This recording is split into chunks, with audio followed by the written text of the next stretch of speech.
గురుగ్రహ సంచలనం చూసుకుంటే మనకి 18th అక్టోబర్ 9:39, సో 19th అని కన్సిడర్ చేసుకోవచ్చు. 19th అక్టోబర్ నుంచి డిసెంబర్ 5th వరకు కర్కాటకంలో సంచరిస్తుంది. అది కూడా ఉచ్చక్షేత్రం అనమాట గురుగ్రహానికి.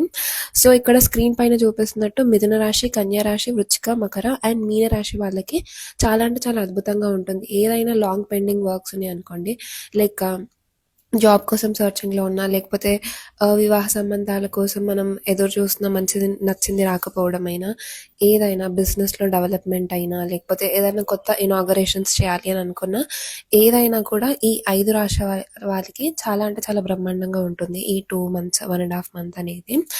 అండ్ వృషభ రాశికి, కర్కాటక రాశికి, తులారాశికి కాస్త యావరేజ్గా ఉంటుంది. కాకపోతే కర్కాటక రాశి వాళ్ళకి పోయిన అంటే May 15th నుంచి October 18th వరకు కంపేర్ చేస్తే ఇప్పుడైతే అనుకున్న పనులు ముందుకైతే వెళ్తుంది. మీ సైడ్ నుంచి కూడా గట్టి ప్రయత్నాలు చేయండి. మేషం, సింహం, ధనస్సు, కుంభరాశి వాళ్ళు అయితే అంటే అన్ని దగ్గర వరకు వచ్చి వెళ్ళిపోవడం, కెరీర్లో చాలా అంటే జాబ్లో చాలా స్ట్రెస్ ఉండడం, బిజినెస్ కాస్త డల్ అవ్వడం, మ్యారిటల్ లైఫ్లో కొంచెం చిన్న చిన్న డిస్టర్బెన్సెస్, ఓవరాల్గా అంత అనుకూలంగా ఉండదు. అండ్ ఏ మేజర్ వర్క్స్ కూడా ఈ రాశి వాళ్ళు అయితే స్టార్ట్ చేయకూడదు.